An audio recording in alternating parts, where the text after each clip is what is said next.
M R why were, और future में shall be will be को भी मान लेते हैं प्रेजेंट में, लेकिन ग्रामर में यहाँ पर इसको नहीं रखा गया शैल बी विल बी को, क्योंकि is am are was were ही रहेंगे।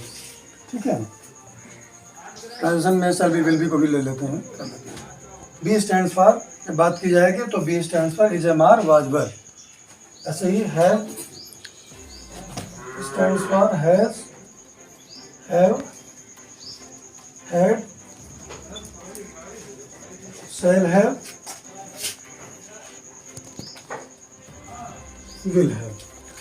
ठीक है, यहाँ को ट्रांसलेशन सीखना है, स्पोकन इंग्लिश सीखना है, तो बी का मतलब इज एम आर प्रेजेंट में, पास्ट में वाज वर, और फ्यूचर में शैल बी विल बी मान लीजिए, शैल बी और विल बी। ठीक है, be stands for is am are was were shall be will be. Have stands for has, have, had, shall have, will have. और do stands for does, short में लिखिएगा do और did, does do did. Do stands for does do did. अब देखिए इनका use समझ लीजिएगा जरा, टेंसेस से हट करके बात कर रहे हैं। इज का प्रयोग, जैसे वह एक विद्यार्थी है, वो एक विद्यार्थी है, क्या हो जाएगा, ही इज अ स्टूडेंट। अगर हम बात करें नेगेटिव की, वो एक विद्यार्थी नहीं है, नॉट ए स्टूडेंट। क्या वो एक विद्यार्थी है, इज ही अ स्टूडेंट। क्या वो विद्यार्थी नहीं है, is he not a student. वो विद्यार्थी क्यों है, why is he a student.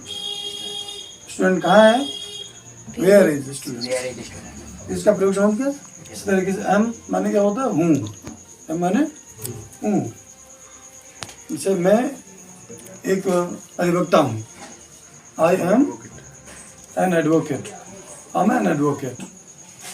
Negative, I am not an advocate, am I an advocate, am I not an advocate, I am not है ना, why am I an advocate. Question, are means क्या होता है, है या हो। You are player, है ना, यू आर प्लेयर, आप एक खिलाड़ी है, आप एक खिलाड़ी नहीं है, you are not a player. Are you a player, are you not a player, इस तरीके से बनाएंगे। ऐसे ही पास्ट का, वाज था, एक राजा था, देयर वाज ए किंग, है ना। राम कल कानपुर में था, Ram was in Kanpur yesterday. Was plural number के साथ वर का यूज करेंगे। बच्चे वहाँ पर थे, the children were there, the children were there. बच्चे वहाँ नहीं थे, the children were not there. क्या बच्चे वहाँ थे, कोई हेल्पिंग वर्ब पहले आ जाती है, क्या करना है ना, were the children not there. यहाँ तक बात की स्पष्ट हो चुकी थी। आई वॉज देयर, मैं वहाँ था, negative, I was not there, interrogative, वही हेल्पिंग वर्ब पहले, was I there, was I not there, है ना, वाई वाज आई देयर। ऐसे प्लूरल नंबर के साथ वर्ब का प्रयोग। दे वर देयर, वे लोग वहाँ थे, they were not there, were they there, were they not there, why were there. Shall be I we के साथ, विल बी अन्य सभी के साथ समान तौर पर। सर्टेनिटी वाले केस में प्रयोग उल्टा कर देंगे, ठीक है ना। आई वी के साथ शैल बी, मतलब ये कब बनेगा, जब सेंटेंस के बाद में आएगा बनेगा, बनेगी, बनेगे, होगा, होगी, होंगे, है ना, बनेगा, बनेगी, बनेंगे, होगा, होगी, होंगे। जैसे मैं एक शिक्षक बनूंगा, I shall be a teacher, I shall be a teacher. मैं एक टीचर नहीं बनूंगा, I shall not be a teacher. नहीं, शैल बी के बाद नॉट नहीं लगाएंगे, शैल के बाद नॉट, है ना, पहले वर्ड के बाद नहीं। I shall not be a teacher. क्या मैं एक शिक्षक बनूंगा, पहले सहाय करिए, शैल आई बी अ टीचर। क्या मैं एक शिक्षक नहीं बनूंगा, शैल आई नॉट बी अ टीचर, ठीक है ना। क्वेश्चन क्या बनाना है, मैं एक शिक्षक क्यों बनूंगा, why shall I be a teacher. ऐसे विल बी का प्रयोग आई वी को छोड़कर अन्य सभी के साथ। आप लोग मेधावी बनेंगे, यू विल बी मेधावी, brilliant, you will be brilliant, है ना, you will be brilliant. Sir topper मतलब क्या होता है, टॉपर, टॉप करने वाला सबसे उच्च, है ना, उच्च श्रेणी में, उच्च शिखर पर रहने वाला टॉपर। तो विल बी मतलब होगा, होगी, होंगे, है ना। आप लोग ब्रिलियंट बनेंगे, मेधावी बनेंगे। You will be brilliant. Brilliant. आप लोग मेधावी नहीं बनेंगे। You will be not. You will not be brilliant. Will be के बाद नॉट नहीं लगाएंगे। आप समझ रहे Will हैं? not be. Not के बाद you will not not be be brilliant. First word के बाद नहीं। विल बी दो वर्ड है, पहले के बाद नहीं, है ना। You will not be brilliant. Interrogative, क्या आप मेधावी बनेंगे? ये शायद के पहले विल बोलो। Will you be brilliant? Will you be brilliant? Interrogative negative, क्या आप मेधावी नहीं बनेंगे? Why will not be? नहीं, पहले हेल्पिंग वर्ब, पहले वाई तो आया नहीं। जब क्वेश्चन वर्ड आएगा तब तो करेंगे ना। Will not. Will you क्या not आप मेधावी नहीं बनेंगे? Will will you be not be brilliant? Brilliant? Will you not be brilliant? तो ये बात समझ में आ गई। अगर इनका यूज करते हुए एक एक सेंटेंस हम आपको दें तो कोई समस्या बनाने में नहीं. कोई समस्या नहीं है। लिखिए, जरा लिख लीजिए एक एक सेंटेंस, फिर इसके बाद है पढ़ते हैं। पहला सेंटेंस लिखिए, वह मेरा प्रिय शिष्य है। करना वह मेरा प्रिय शिष्य है, ठीक है। He is my Student. प्रिय शिष्य, My dear student. Dear student. Am का यूज, मैं एक विद्यार्थी हूँ। I am a student. I am a student. ऐसे ही आर का प्रयोग करिए, वे मेरे घनिष्ठ मित्र हैं। वे मेरे घनिष्ठ मित्र हैं, क्या हो जाएगा? They are, He is my बोलो, Best. They are Best. My Best. घनिष्ठ मित्र, fast friends, the intimate friends. They are my fast friends, the intimate friends. आज कल रवि कानपुर में था।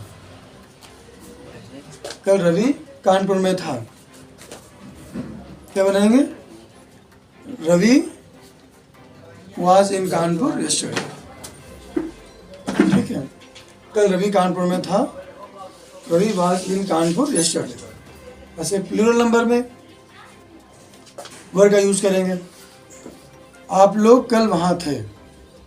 आप लोग कल वहाँ थे, तो क्या हो जाएगा? Kanpur there. You were You were there आप यस्टरडे। You were आप लोग कल You were in वहाँ Kanpur थे। there yesterday. You were there yesterday. Shall भी आई और वी के साथ होता है। हम लोग मेधावी बनेंगे। We shall be brilliant. हम लोग मेधावी बनेंगे। You shall be we shall be brilliant. आप लोग मेधावी बनेंगे तो यू विल बी ब्रिलियंट। तो बी का मतलब आपको समझ में आ गया ना। Be stands for is, am, are, was, were, shall be, will be. Clear? अब इसके बाद हम लोग पढ़ेंगे ये have. Have stands for has, have, had, shall have, will have. इसको प्रेजेंट इंडेफिनिट, इसको पास्ट इंडेफिनिट, इसको फ्यूचर इंडेफिनिट की तरह से पढ़ना है, ठीक है ना। देखो, आपको मालूम है कि प्रेजेंट इंडेफिनिट टेंस में सिंगुलर नंबर सब्जेक्ट के साथ वर्ब में एस या एस लगा देते हैं। हैव आपकी फर्स्ट फॉर्म है। हैव क्या है? फर्स्ट फॉर्म है। उसको सिंगुलर बनाने के लिए यहाँ पर एस लगा दिया गया। जैसे गो फर्स्ट फॉर्म है, उसको सिंगुलर बनाने के लिए एस लगा दिया गया, गोज कर दिया गया। वैसे हैव आपका फर्स्ट फॉर्म है ना। और उसको सिंगुलर बनाने के लिए जो पहले से वर्ब होती है, फर्स्ट फॉर्म नहीं, उसको प्लूरल फॉर्म में मानते हैं, बहुवचन मानते हैं। तो बहुवचन कर्ता के साथ आपका ये हो जाएगा। एक वचन बनाने के लिए ऐसे एस का यूज करते हैं। प्रेजेंट इंडेफिनिट में आपने पढ़ा है कि बहुवचन कर्ता के साथ, यानी with plural number subject we use plural number verb. जो वर्ब की बेसिक फॉर्म होती है वो प्लूरल फॉर्म में मानते हैं उसको। तो हैव आपका बेसिक फॉर्म है, उसको सिंगुलर बनाने के लिए एस लगा दिया गया, हैज। ठीक है ना। देखिए सेंटेंस कैसे बनाएंगे। जैसे सीमा के पास कार है। सीमा के पास कार है, क्या बनाएंगे? सीमा हैज ए कार। सीमा के पास कार नहीं है, सीमा कार नहीं रखती है। तो कॉन्सेप्ट वो भी क्लियर हो जाएगा, स्पोकन इंग्लिश में भाव आपका व्यक्त हो जाएगा। लेकिन अगर आप इसको देखें, सेंस देखिएगा, तो सीमा कार नहीं रखती है। सीमा डजंट, या फर्स्ट फॉर्म हैव, जो बेसिक फॉर्म है ना। Seema does not have a car, ठीक है ना। सीमा हैज ए कार, उनके पास कारें हैं, दे हैव कार्स, है ना। प्लूरल नंबर के साथ प्लूरल हम हो गया और सीमा के साथ सिंगुलर फॉर्म था, ऐसा कहा गया था। जब निगेटिव इंट्रोगेटिव बनाएंगे तो वो सहायक क्रिया भी तो यूज़ करेंगे। निगेटिव इंट्रोगेटिव में डज डू का यूज़ करते हैं। तो Seema has a car, negative Seema does not have a car, बस हो रहा है। Interrogative does Seema have a car, interrogative negative does Seema not have a car, why does Seema have a car. Have आपका बेसिक फॉर्म है, बात मेरे समझ रहे हैं। प्राची के पास पेन है, क्या करेंगे, प्राची हैज अ पेन, और प्राची का पेन है, इसका मतलब प्राची पेन रखती है, ठीक। तो हैज हैव कंफर्म हो गया प्रेजेंट इंडेफिनिट की तरह से। जैसे मेरे पास पेन है, I have a pen, pen मैं पेन रखता हूँ, है ना। आई हैव अ पेन, मेरे पास पेन नहीं है, क्या मेरे पास पेन है। Do I have a pen, क्या मेरे पास पेन नहीं है। Do I not have a pen. Had आपका पास्ट इंडेफिनिट में आपको मालूम है कि वर्ब की सेकेंड फॉर्म यूज करते हैं। क्या करते हैं, वर्ब की सेकेंड फॉर्म यूज करते हैं। तो हैड आपका सेकेंड फॉर्म में है। मेरे पास कार थी, आई हैड अ कार, मेरे पास कार नहीं थी, I had not a car. आई वो भी कॉन्सेप्ट आपकी क्लियर हो जाएगी, भाव आ जाता है, लेकिन इसको पास्ट इंडेफिनिट तरह से, जब ये सेकंड फॉर्म है यानी पास्ट इंडेफिनिट है। जब नेगेटिव इंट्रोगेटिव बनाएंगे तो सहायक क्रिया डिड के साथ फर्स्ट फॉर्म हो जाएगा, आप समझ रहे हैं। नेगेटिव इंट्रोगेटिव में सहायक क्रिया डिड के साथ first form. I had a car, negative I did not have a car, क्या बनेगा negative, I I did not have a car. Interrogative Did I have वही सहायक क्रिया पहले, did I have a car? और interrogative negative did I not have a car. Question, why did I have a, Car. Why did I have, first form भी आ जाएगा ना। Have a car. ऐसे एक और सेंटेंस बनाइए, जैसे प्राची के पास पेन था, Prachi had a Pen. Pen, Prachi के पास पेन नहीं था, Prachi Did did not not have, Pen.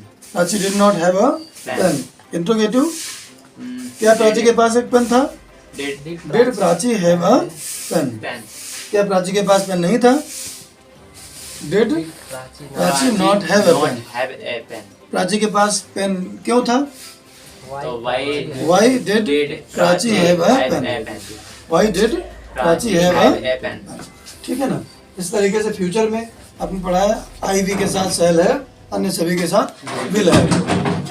हमारे पास सारी सुविधाएं होंगी, we shall have all facilities, we shall have all facilities. Negative क्या बनाएंगे, हम लोगों के पास सारी सुविधाएं नहीं होंगी, we shall not have. Shall will तो फ्यूचर की सहायक क्रियाएं हो गई, ये फर्स्ट फॉर्म हो गया, है ना। आपको आपने क्या पढ़ा है कि फ्यूचर में आई वी के साथ सेल, अन्य सभी के साथ विल और वर्ब की फर्स्ट फॉर्म का प्रयोग करते हैं। तो आई वी के साथ सेल, अन्य सभी के साथ विल और वर्ब की फर्स्ट फॉर्म, ठीक है ना। तो मेरे पास सारी सुविधाएं होंगी, आई सेल हैव ऑल फैसिलिटीज। मेरे पास सारी सुविधाएं नहीं होंगी, I shall not have. I shall not have all facilities.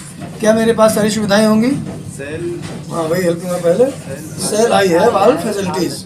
क्या मेरे पास सारी सुविधाएं नहीं होंगी, shall I not? Shall I not have all facilities. आपके पास सारी सुविधाएं होंगी, बोलो, You will you will have all all facilities. आपके पास सारी सुविधाएं नहीं होंगी, निगेटिव बोलो, You will you will not have all facilities. Interrogative, क्या आपके पास सारी सुविधाएं होंगी, will you have all facilities. क्या हो जाएगा, will you have all facilities. Interrogative negative, Will you not have all will you not have all facilities. क्या आपके पास सारी सुविधाएं नहीं होंगी, will you not have all facilities. Question बनाना है, क्वेश्चन पहले कर दो, आपके पास सारी सुविधाएं क्यों होंगी, why will you have all facilities. इसी तरीके से do stands for does do did, इसको कैसे बनाना है, वो ठीक से काम करता है, he does the work properly. मैं ठीक से काम करता हूँ, I do the work properly, past में डिड हो जाएगा।